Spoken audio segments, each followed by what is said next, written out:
You know, YouTube, the things that destroy you are the things that you're doing outside of God. You know, you're making the world really difficult for yourself. It doesn't have to be that hard. In today's society, people are going completely out of their way to harm themselves. Now, they don't know they're doing it. They do not know they're doing it. But their actions are creating your actions are creating these negative circumstances around you. And then you say, I'm going to live outside of God's rules. I'm going to live by my own rules. How many times have we heard from motivational speakers? They have no idea what they're talking about. You need to get a set of rules in your life and stick with them. You need to make your own rules up. Write down your own rules. Why would you do that? You see, I am not a separate thing separated from my Creator.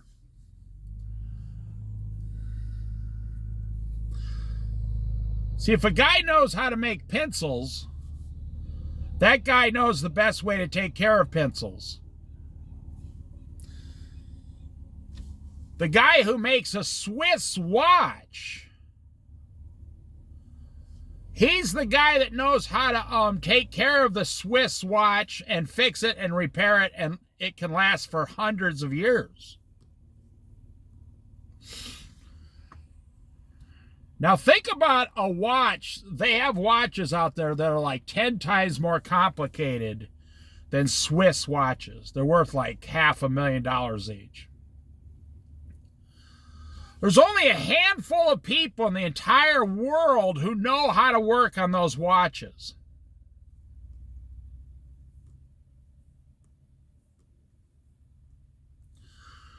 I mean, do you want to, if you owned one of those watches, would you take it down to the mall and have, the local jeweler start digging into the back of that watch?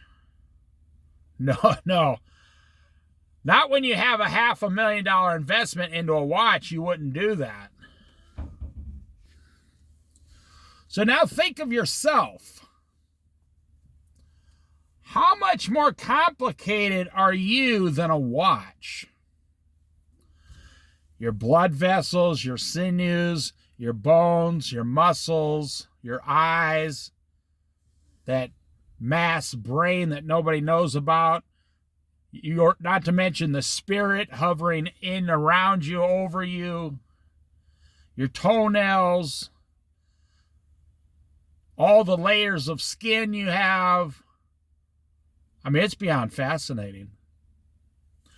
Now, who do you want to take care of that?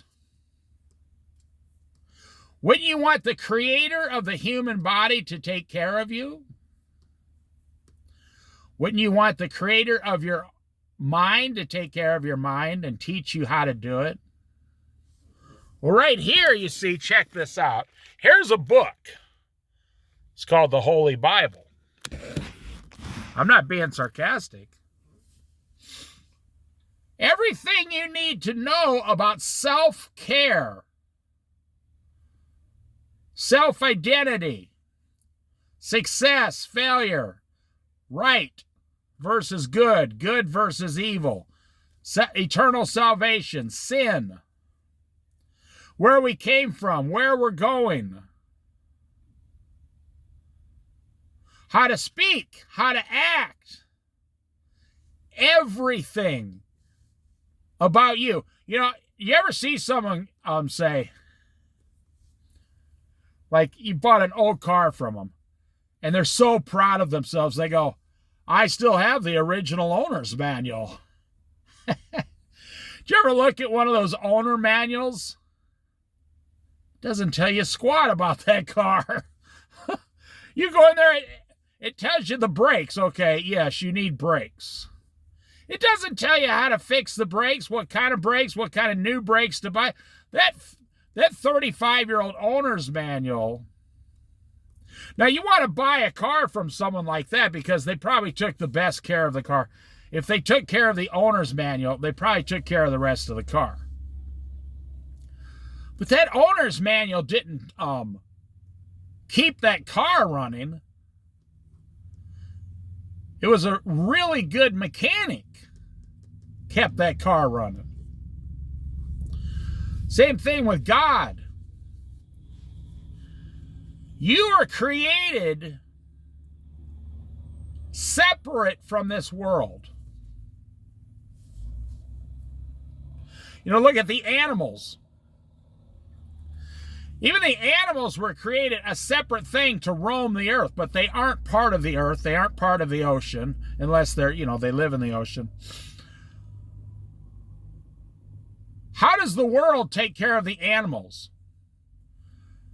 It says, well, we either put them in a zoo or shoot them and eat them, or just let them run around until they run into one of our cars or something. That's the world's solution for animals. How does the world take care of you and your wife and your children? Do you ever wonder why it's legal to give your children drugs? Do you ever think to yourself, if someone gives your 13-year-old drugs, you would wish the death penalty on that person? If someone gives your children drugs, you would wish the death penalty on that person for ruining your child's life. You sit there and you put 15 years into your child. You gave everything you had. You love your child, and then here comes some scumbag down the street putting crack or heroin or, fentanyl into your child. Saying, hey, man, just have a good time, bro. That's how the world takes care of people, very horribly. What does the world say? You got to work 70 hours a week now to survive. Do you know how mean that sounds? Would you say that to your own mother? Would you tell your own mother, hey, old lady, times are tough. You're just going to have to work 70 hours a week until you die? Wow.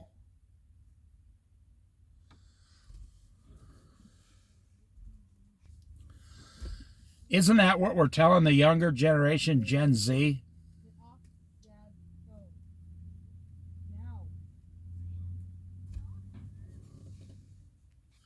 Is that where I had to stop there a second?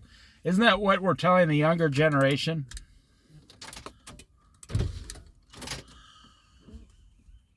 You need to start making $150,000 a year to just survive in America. Your parents are going to sell their house and keep all the money, and we're not going to help you, so good luck to you. And you're going to have to pay $100,000 for a college education, but hey, good luck to you. You see, here's what I'm saying. Every single problem you have in your life currently, God did not cause it. It came from the world. I'm going to say that again, and then we'll start the Bible study here. Every single problem you currently have. And I'm going to tell you the solution if you want to fix everything. Every single problem you currently have in your life. So get out a piece of paper and write down all the problems that are destroying your life tonight while you're listening to this video. I mean, after the video. And then trace the source of those problems. Where did these problems come from? Say, okay, I bought a house. I can trace that to the bank, the housing market, the interest, the monthly payments, and that forces me to go back into the world to go to work. Your house came from a worldly source. So if it's causing you a lot of problems, it came from the world. Unless you're one of those people that just have so much extra money every month. You know people like this. You know people who bring home like $8,000 a month. It drives you crazy.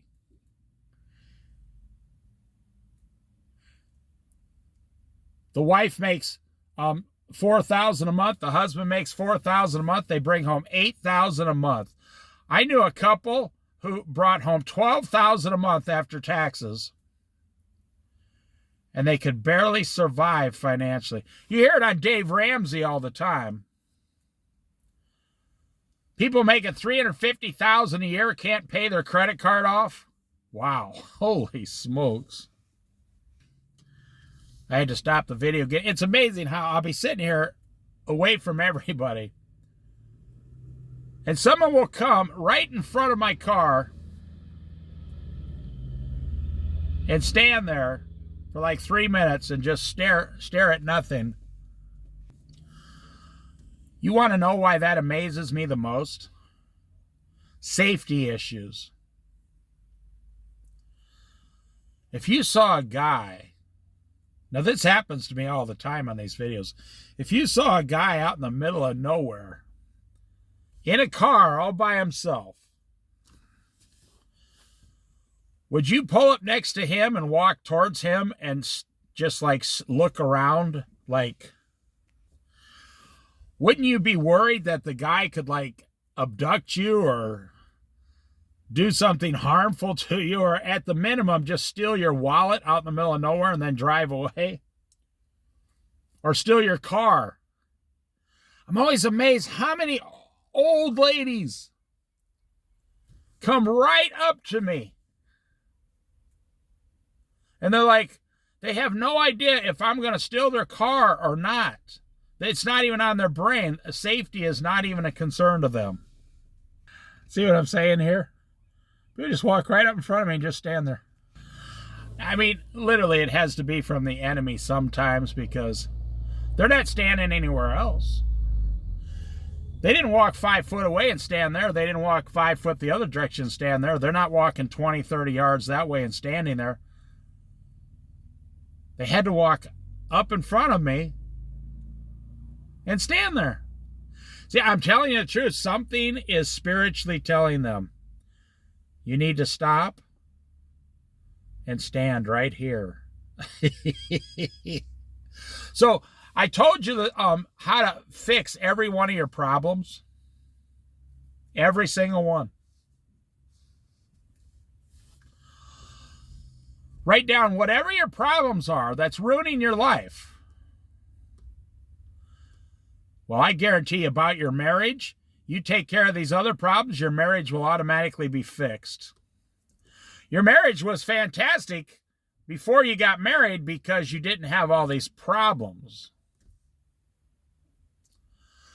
So if you write down what all the problems are, and then you know the source is the world, well, now you know what the solution is.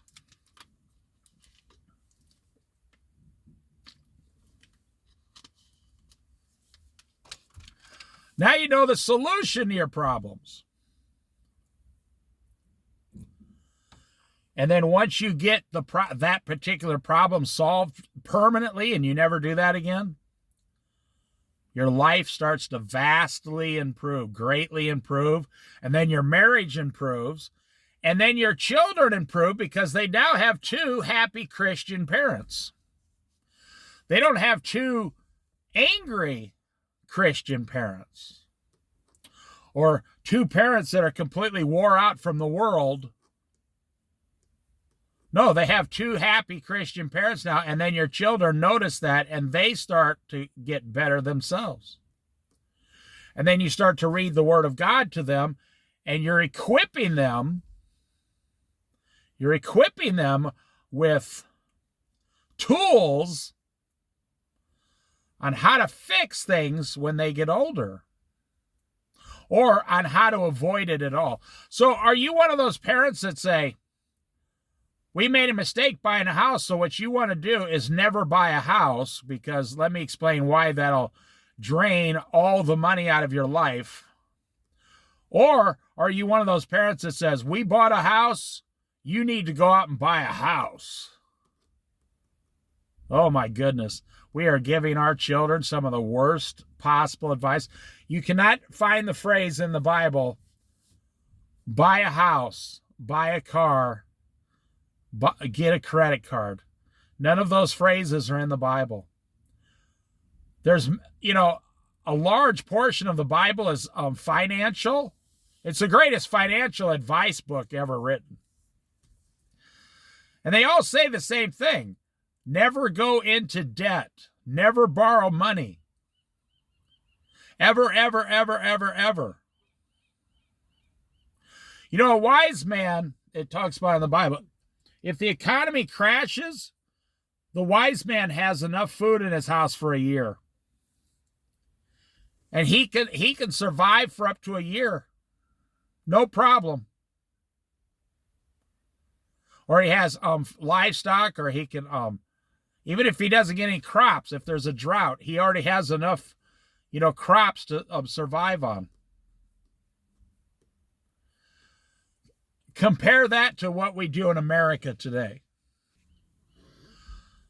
This little kid got out. He was like 9 years old. He was holding his dad's cell phone. This just happened 5 minutes ago. And he was using the cell phone to take a picture of a seal in the water. And his mom gets out, literally, and screams at this kid, her kid. Stop looking at your dad's cell phone right now. I mean, everybody could just hear her. Talk about stress. I mean, if you have parents, if you have kids, you've treated your children like this many times in their life. You should apologize to them, actually. The reason parents scream at their children is because they don't know how to outsmart the children, or they don't know how to just sit down and explain to the children what's happening. Because a lot of adults have problems that they've never solved themselves. And the kid says, I was just taking a picture of the seal. She says, put that phone down. Like I'm not making this up, like there was something on that phone she didn't want anyone to see. That's kind of creepy. The dad calmly walked over, put his hand out. The kid handed him the phone. The dad smiles and walks away. The dad knew what to do, but the mom, good times on a Saturday night with that lady, I'll tell you that. Every problem you have comes from the world. So now let's go back to the Creator. God is your Creator. He made you. He knows more about you than you'll ever know. He also knows how to rapture you in the twinkling of an eye. He also knows how to turn your mortal body of flesh into an eternal, perfect spiritual body in the blink of an eye. Just by a few words, he knows how to do everything. So every problem you have comes from outside of God. And every solution you have comes from your Creator, God Himself.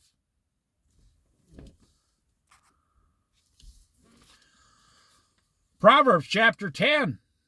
You can solve all your problems by next week.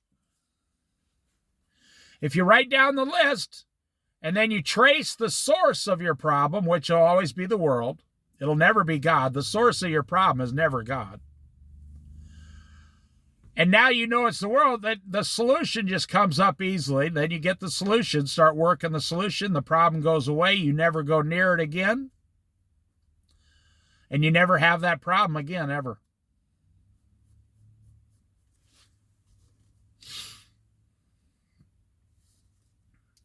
Let's start with verse 12. We already went over a couple of these. Hatred stirs up conflict, but love covers over all wrongs. We went through that. Wisdom is found on the lips of the discerning, but a rod is for the back of one who has no sense. Okay, let's think about that. Let's talk about that. That's perfect for what I just spoke of. Wisdom is found on the lips of the discerning. You see, you discern, the tree that Adam and Eve ate from in the Garden of Eden was the tree of the knowledge of good and evil. Now they know the difference between good and evil. So now the Bible, God, the Word of God, is asking you to discern between the two.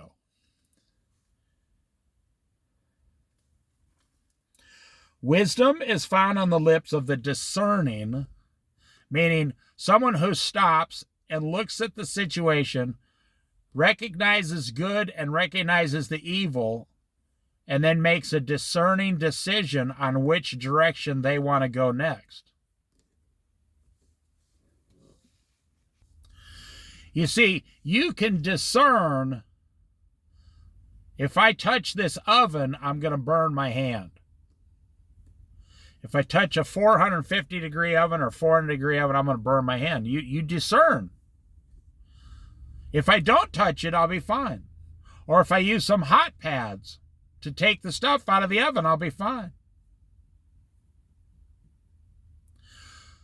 You're always discerning between good and evil, the knowledge of good and evil. You're always discerning. Someone invites you to take drugs.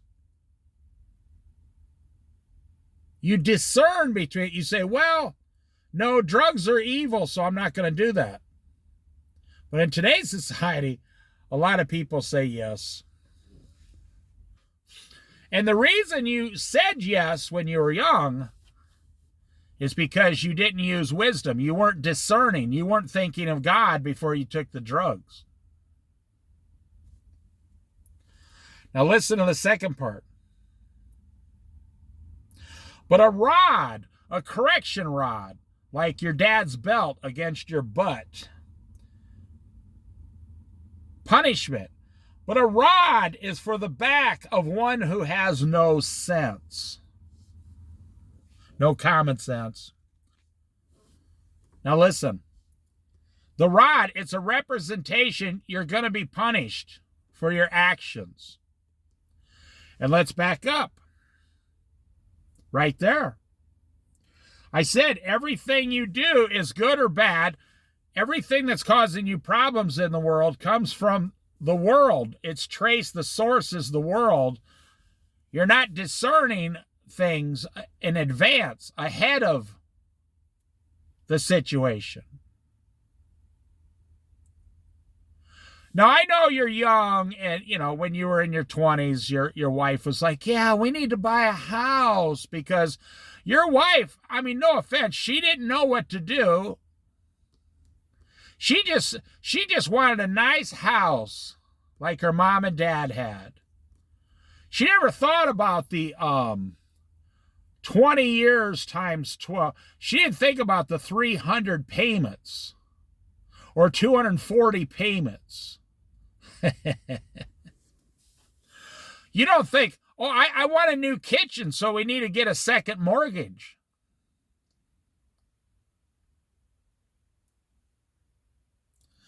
You never think about the payments.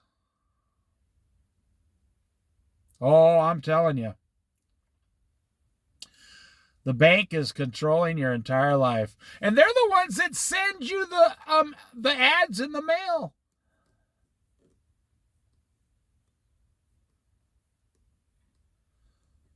They say, hey, if you need a new bathroom or kitchen or a deck or something, we could talk about borrowing you the money.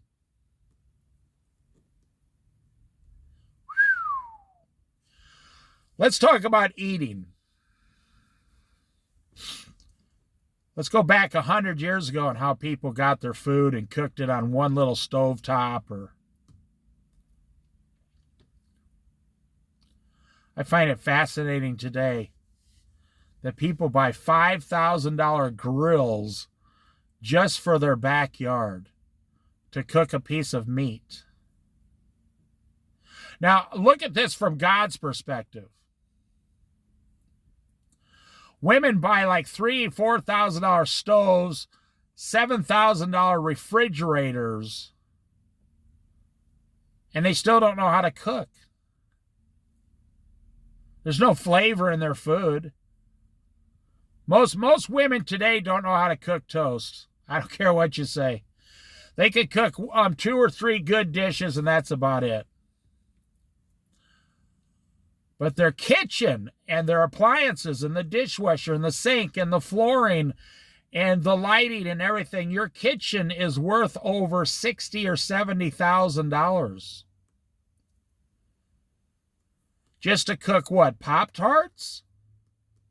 You give your kid Pop-Tarts, macaroni and cheese. We need a $70,000 kitchen to cook macaroni and cheese in the microwave for my kid. I'm trying to get your heart to open and see the evilness in that. The lack of discerning. Imagine inviting your friends out to a house. Out to dinner. Say, hey, you guys want to come over for dinner? On Friday or Saturday night. They'd say, yeah, sure. Sounds like fun. And they come over there, and you're remodeling the kitchen with like 20 construction guys. They go, what are you doing? I thought you were going to... Oh, yeah. Pick up a shovel and a broom. Help us out here. Oh, yeah. We're going to cook you dinner as soon as we get done putting $90,000 remodel into our kitchen. But then we're going to cook you the best dinner you've ever had. And they're like, your friends would think you've gone off the cliff, off the deep end. You've gone crazy. But isn't that what we're doing? A realtor walks you through the house and says, oh, have you seen the kitchen yet? She's practically, well, I better not say it. The woman is just beside herself. She's like, oh, this kitchen is just to die for. Oh. And then 3 months after you buy the house, you're cooking macaroni and cheese. And the dishes are piled up in the sink. Your kids are screaming. Your wife's screaming. You're like, honey, didn't you do laundry today? I can't find my shirt, my clean shirt. And then that's when people say, come on, let's just go out to dinner. Forget it. Let's just order a pizza. Let's go out to dinner. We'll figure this all out tomorrow. You should have figured it out before you bought the house.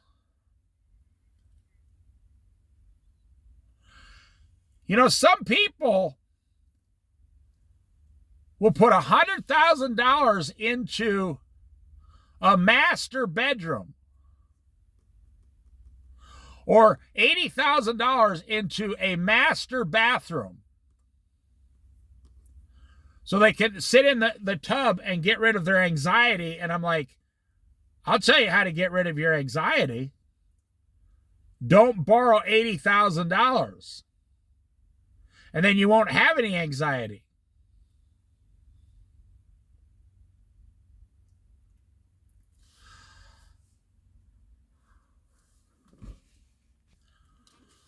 We're going to do one more, verse 14.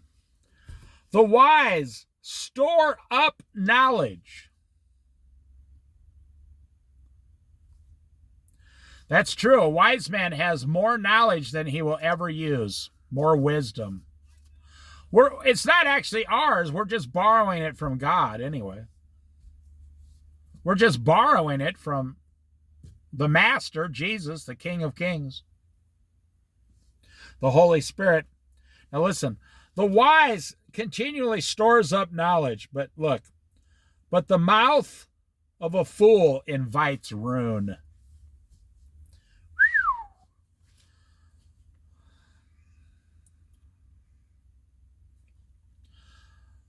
What did it say up here?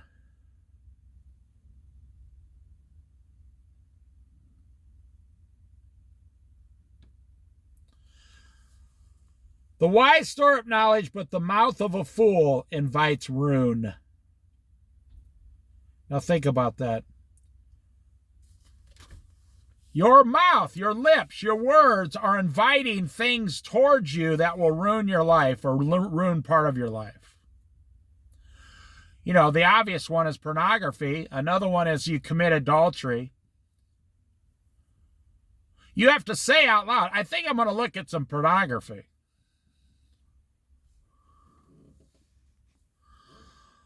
Or you have to say to the adulterous woman, hey, you have to invite her to sleep with you. Or you at least have to say yes. Your mouth invites and creates your own ruin in this world.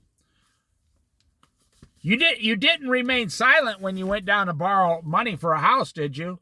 No. Your mouth, according to the Bible, your mouth, your lips invited ruin. The words coming out of your mouth invited the ruin into your life.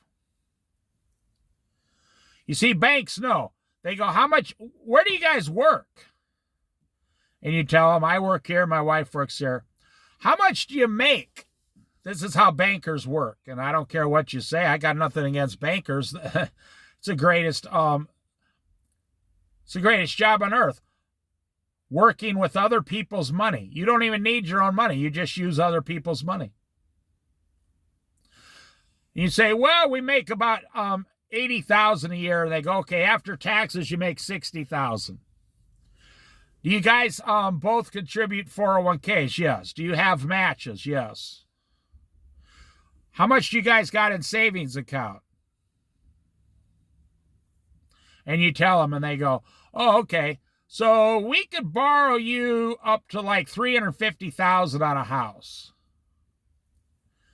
Have you been looking at any houses in the area? And the young couple says, well, yeah. And you know, I don't know what? Every bank has its own real estate office. Most people don't know that. The bank has someone that will take you around and sell you the house. The bank always has houses for sale or that are in foreclosure, because the bank has a list of houses that people are having trouble making the payments with. And so they can say, hey, we found someone to buy your house, get you out of all your problems. That loan is paid off. So the bank gets that loan paid off and then turns around and makes you a whole nother loan on the same house within a month. They get paid twice through the whole process.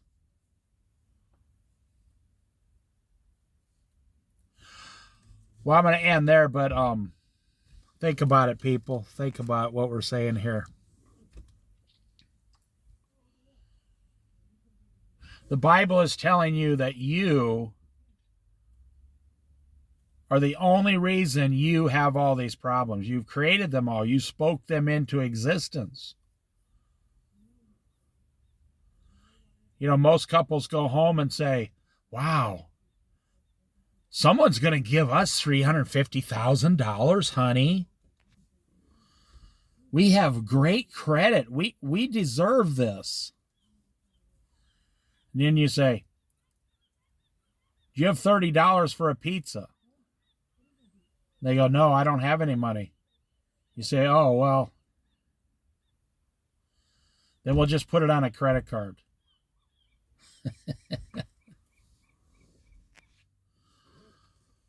Let me go through some things here. This is the average middle-class American's life, whether you are a Christian or not.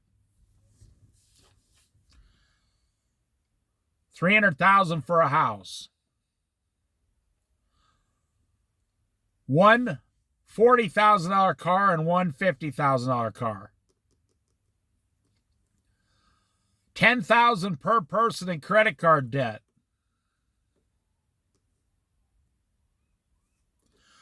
Student loan.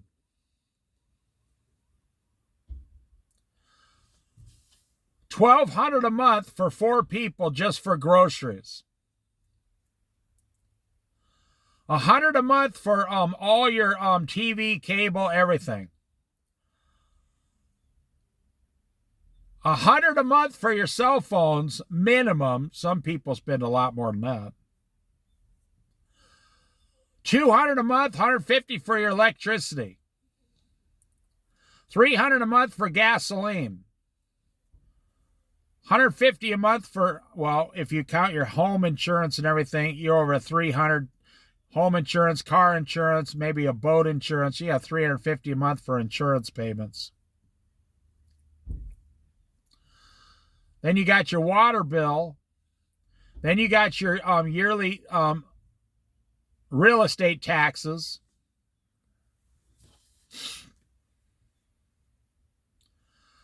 That's if everything goes perfect and absolutely nothing goes wrong. That does not include your clothing. That does not include if anything goes wrong with either one of your automobiles. God forbid, that's a nightmare. That's a total nightmare right there. And then if you got a crappy mechanic who makes the situation even worse than that, wow. I mean, you could slip into a nightmare like in that just real fast if you don't got the right people around you.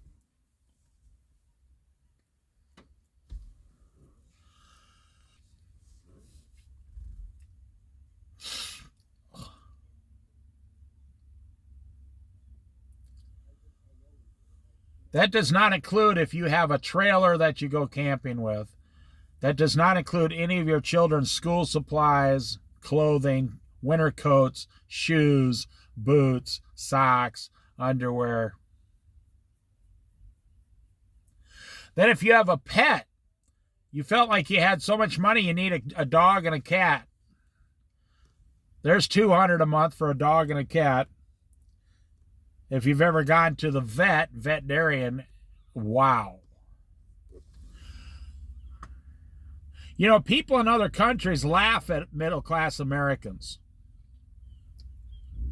They're like, you guys are bringing home, I think it's like $63,000 now under Joe Biden, after taxes and everything. You're bringing home $63,000 and you don't have any money left. The people in Russia are like bringing home $28,000 and they still have everything they need and extra money. Then someone wants you to put new windows in your house. Then the government keeps wanting you to put $45,000 worth of solar panels on your roof.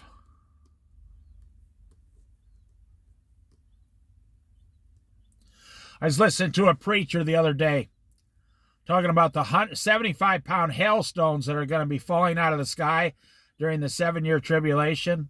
You can look it up in the book of Revelation. And he said, that'll do.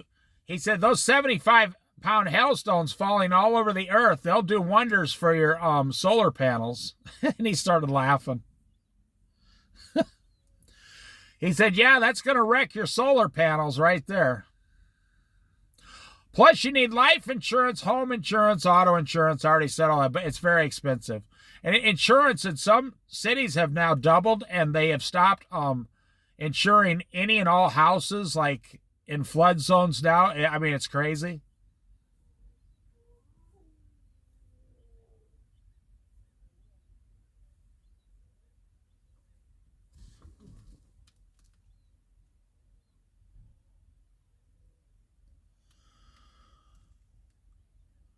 I am when you turn 65 years old, by law, you have to buy health insurance. So if you're getting $1,250 a month for your Social Security, and you have no money, and you might have to go to your car, live in your car or whatever, they're going to take like $100 a month out of your Social Security to pay for this insurance.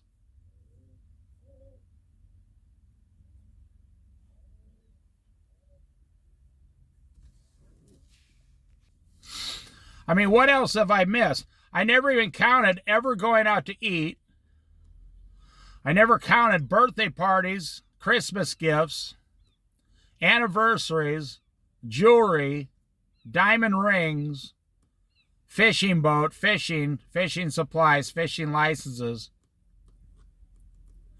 camping, trailer payments. I didn't include any of this stuff.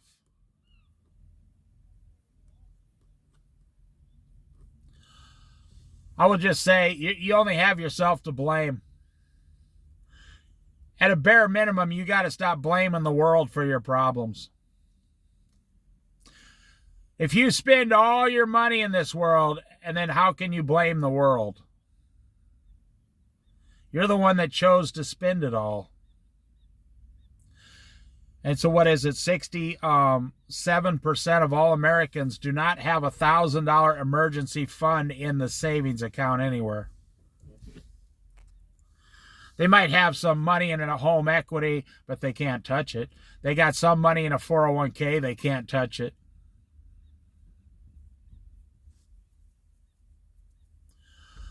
And they don't have $1,000 for an emergency, so they rely on their credit cards. Man, I just read a story about a guy and his girlfriend. He was completely debt-free before he met this girl. I'm not blaming her, but I think she took this guy for a loop-de-loop. He used to run about $1,000 a month balance on his credit card, but he'd pay it off each month, so he was paying no interest, no penalty, nothing. And he would run things through and get points like airline points, bonus points, earned money points, a few dollars a month. He was totally ahead of the game here. Then they got married, and the first thing he did, he put a $7,000 diamond ring on his credit card. So, of course, he couldn't pay $7,000 off that month, obviously. He had to make payments for like 3 years. So they started going out. I don't know. It's just something triggered in the guy. It triggers people. $7,000 for a credit card. For a diamond ring. And then he's making the payments. And then, let's go out to dinner. We'll just put it on, This guy, I'm not making this up. He was making all the payments. He never got behind on his payments. Within 3 years, him and his new wife owed $80,000 on the one credit card.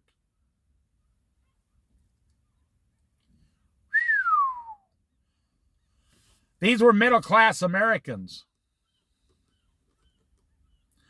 And they were calling into this expert, we have no idea what to do. We can't make this payment next month. For the first time ever, this guy. And he had no problems at all until he met this girl and said, I have to get married. He put part of the wedding on the credit card, the diamond ring on the credit card. And I'm telling you, she stood there and watched him do it the whole time. She was making all the suggestions on, I do need a diamond ring. It's something I'll have the rest of my life. Well, we would like to go on vacation. We're married now. We'll pay it off. And So who does this guy have to blame? Not God. He can't blame the world. He can only blame himself and his new wife.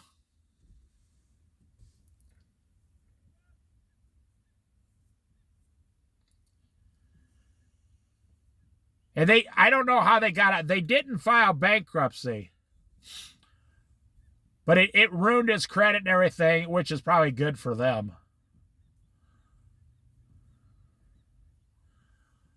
And they had to make some really hard decisions in life about being adults and not spoiled little children.